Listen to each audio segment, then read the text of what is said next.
मारिया पूजो ने जब गॉडफादर लिखी होगी उस समय उन्हें शायद ही अंदाजा रहा हो कि यह शब्द सिर्फ किताब की दुनिया तक ही सीमित नहीं रहने वाला, इसे पूरी दुनिया में व्यापक स्वीकार्यता मिलेगी। किसने सोचा था कि भारत जैसे तीसरी दुनिया के देश के झारखंड में भी गॉडफादर का वजूद होगा। हैरत नहीं होनी चाहिए कि पूरे देश के मानचित्र पर अगर पहली बार यह शब्द अपराध की दुनिया में उछला तो वह झारखंड का कोयलांचल ही रहा होगा और इसके किंगपिन थे सूर्यदेव सिंह। लगभग 3 दशक तक कोयलांचल पर उनका एक छत्र राज रहा। सरकार चाहे किसी की भी हो और मंत्री चाहे कोई भी हो, सूर्यदेव सिंह का सितारा हमेशा बुलंद रहा।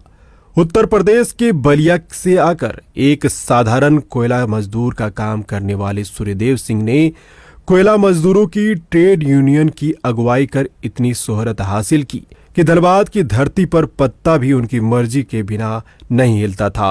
वह दबंग और बाहुबली तो थे ही, पर सामाजिक कार्यों में भी उतनी ही रुचि रखते थे। उनकी लोकप्रियता का आलम यह रहा कि विधायक बनने में भी उन्हें देर नहीं लगी। पूर्व प्रधानमंत्री चंद्रशेखर से भी नजदीकी के कारण उनका राजनीतिक रसोख परवान पर था। उनके निधन के बाद उनकी पत्नी कुंती देवी को लोगों ने झरिया विधानसभा क्षेत्र से 2 बार और छोटे भाई बच्चा सिंह को 1 बार विधायक बनाया। उनकी राजनीतिक जमीन झरिया में उनकी मजबूती थी कि उनके बेटे संजीव सिंह को भी लोगों ने भाजपा के टिकट पर विधायक बना दिया। सूर्यदेव सिंह का धनबाद में बना आवास सिंह मैंसन आज भी है। फर्क सिर्फ इतना ही है कि सिंह मैंसन में रहने वाले 5 भाइयों में 4 का कुनबा आज बिखर गया है। सूर्यदेव सिंह के 5 भाई थे। एक भाई विक्रमा सिंह बलिया के अपने पैतृक गांव में ही रह गए। एक बार वह कांग्रेस के टिकट पर विधायक भी चुने गए थे। धनबाद में सूर्यदेव सिंह, राजन सिंह, बच्चा सिंह और रामधारी सिंह का परिवार सिंह मैंसन में रहता था। बाद में बच्चा सिंह ने सूर्योदय बना लिया तो राजन सिंह के परिवार ने रघुकुल। रामधारी सिंह का बलिया धनबाद आना जाना लगा रहा, लेकिन उनकी पत्नी इंदु देवी और बेटा शशि सिंह मैंसन में ही रहे। हालांकि उन्होंने भी अब अपना पृथ्वी निवास बना लिया है। बच्चा सिंह रहते तो सूर्योदय में ही है, लेकिन उनकी हमदर्दी अपने भतीजे नीरज सिंह के परिवार के साथ है। नीरज सिंह तो अब नहीं रहे, पर उनके भाई एकलव्य और गुड्डू को बच्चा सिंह का खुला समर्थन है। सूर्यदेव सिंह के परिवार से राजन सिंह के पुत्रों और चाचा बच्चा सिंह ने दूरी बना ली है। दोनों घरानों में राजनीतिक और कोयला यूनियन का वर्चस्व की लड़ाई ने सूर्यदेव सिंह की कोयला नगरी पर बादशाहत पर भट्ठा लगा दिया। इस घराने का राजनीतिक रसूख ऐसा रहा कि बच्चा सिंह झारखंड सरकार में मंत्री बने और रामधारी सिंह बलिया में जिला परिषद के अध्यक्ष। रामधारी की पत्नी और सूरजदेव सिंह की पत्नी सगी बहनें हैं। नगर निगम बनने पर रामधारी सिंह की पत्नी इंदु देवी मेयर भी चुनी गई।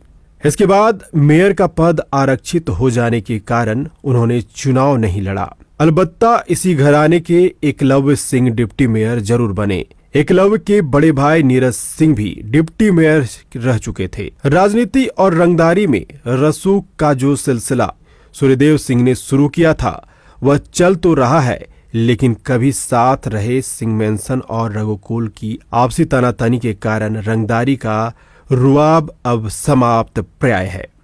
तत्कालीन बिहार के सामाजिक परिवेश से सरोकर रखने वाले या समझने वाले यह कबूल करने से नहीं हिचकेंगे कि सूर्यदेव सिंह की पहचान कोयलांचल में एक स्वर्ण माफिया की थी। वैसे स्वर्ण माफिया का रुतबा हासिल करने के लिए स्वर्ण दबंग ही आपस में जूझते रहे।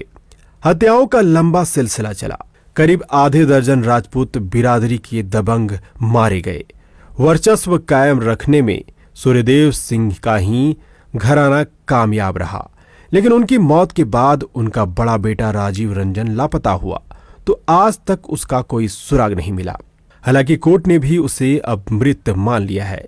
माना जाता है कि वर्चस्व की जंग का वह शिकार बन गया। उसकी विधवा से सूरजदेव सिंह के छोटे बेटे और पूर्व विधायक संजीव सिंह ने रीति रिवाज से परे जाकर शादी रचा ली। इस शादी को परिवार का पूरा समर्थन मिला। सूरजदेव सिंह के निधन के बाद परिवार का राजनीतिक रुतबा तो बना रहा, लेकिन वर्चस्व में यह घराना पीछे छूटने लगा। झरिया से सटे कतरास का एक दलित युवक कोयलांचल में सिंह मैंसन के वर्चस्व को चुनौती देने लगा। यह युवक कोई और नहीं बल्कि बाघमारा विधायक ढुल्लू महतो हैं। ढुल्लू के उदय के बाद कोयलांचल में स्वर्ण माफिया का राज हाशिए पर चला गया और कोयले से रंगदारी की कमान दलित दबंग के हाथ में आती चली गई।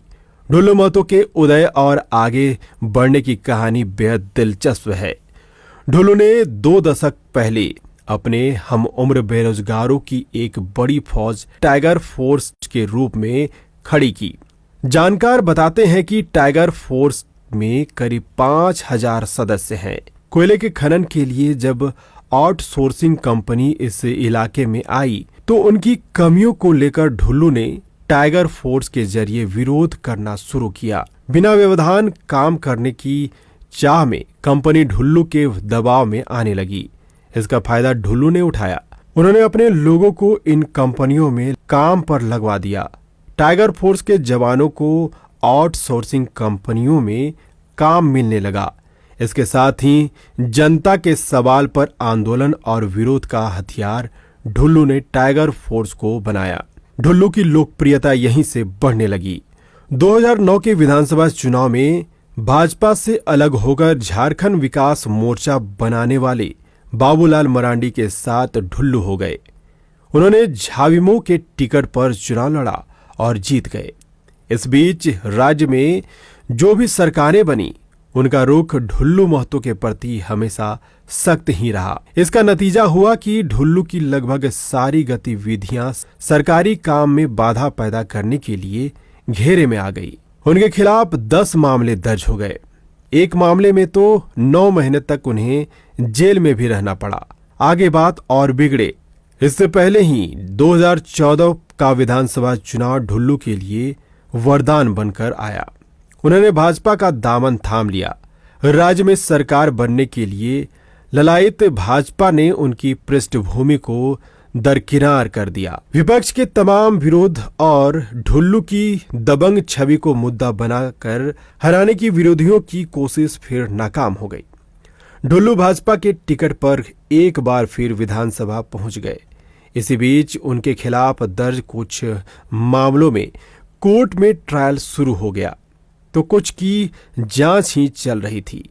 ढुल्लू को लगा कि अगर उनके खिलाफ दर्ज मामलों में फैसला उनके खिलाफ हुआ तो न सिर्फ विदायगी जाएगी बल्कि आगे का राजनीतिक रास्ता भी बंद हो जाएगा। उन्होंने अपने खिलाफ चल रहे मामले वापस लेने की अर्जी लगा दी। क्योंकि राज्य में भाजपा की सरकार थी और ढुल्लू भाजपा के ही विधायक थे, इसलिए माना जाने लगा कि ढुल्लू अपने प्रयास में सफल हो जाएंगे। ढुल्लू ने जिस मामले को वापस लेने की अर्जी लगाई वह धनबाद जिले के कतरास थाने में दर्ज कांड संख्या 120/2013 था। पड़ोसी बरोरा थाने की पुलिस ने रंगदारी के एक मामले में ढुल्लू के समर्थक राजेश कुमार को 12 मई 2013 को गिरफ्तार किया था। उसके खिलाफ गैर जमानती वारंट था।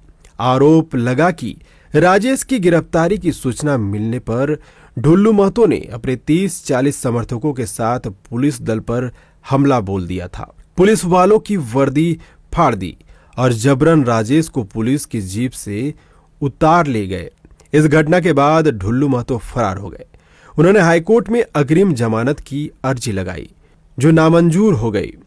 आखिरकार उन्होंने सरेंडर किया और जमानत के लिए सुप्रीम कोर्ट में दस्तक दी। लेकिन सुप्रीम कोर्ट ने न सिर्फ उनकी जमानत अर्जी खारिज कर दी बल्कि यह टिप्पणी भी की कि 6 महीने तक उन्हें जमानत नहीं मिल सकती।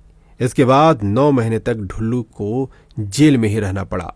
वैसे ढुल्लू के खिलाफ 10 आपराधिक मामले दर्ज हैं, लेकिन उनकी बेचैनी इसी मामले को लेकर ज्यादा रही क्योंकि इसमें पुलिस ने चार्जशीट सौंप दी थी और अदालत में ट्रायल चल रहा था। बहरहाल ढुल्लू के आवेदन पर गृह विभाग ने 22 जून 2015 को धनबाद के उपायुक्त का मंतव्य मांगा। उपायुक्त ने सरकारी वकील और बाघमारा के एसडीपीओ की राय पूछी। सरकारी वकील ने राय दी है कि ऐसा प्रतीत होता है कि ढुल्लू महतो पर दर्ज मामला राजनीतिक और निजी कारणों से प्रभावित है। इसमें ढुल्लू और उनके सहयोगियों को फंसाया गया है। वर्तमान में ढुल्लू महतो जनमत से लोकहित में विधायक चुने गए हैं। उन पर इस तरह का मामला चलने से लोकहित पर प्रतिकूल असर पड़ेगा। मामला वापसी के योग्य है। इसके बाद लोगों को पता चला कि राजनीतिक में ढुल्लू महतो का कद कितना बढ़ चुका है। इसके बाद अफसरों का मनोबल टूटा। सत्ता और प्रशासन के साथ का ढुल्लू महतो ने जमकर फायदा उठाया। अपनी दबंगई से जो रसूख सूर्यदेव सिंह ने कायम किया था और कोयलांचल की राजनीतिक स्वर्ण माफिया के हाथ में मानी जाती थी, अब वही रुतबा ढुल्लू ने हासिल कर लिया है। अब सिंह मैंसन में दरबार नहीं लगता। अपने पारिवारिक झगड़ों और सामाजिक मामलों को लेकर अब कोई सिंह मैंसन का रोक नहीं करता। सच तो यह है कि सिंह मैंसन और इससे जुदा हुए रघुकुल के लोग ढुल्लू से नजदीकियां बनाने में खुद को गौरवान्वित महसूस करते हैं। ढुल्लू महतो 2019 में भी चुनाव जीतकर लगातार तीसरी बार विधायक बन चुके हैं। उनकी राजनीतिक हैसियत भी बढ़ी है। कोयलांचल की राजनीतिक में आज वह ऐसे नायक हैं जिनके साथ स्वर्ण भी हैं और दबंग भी।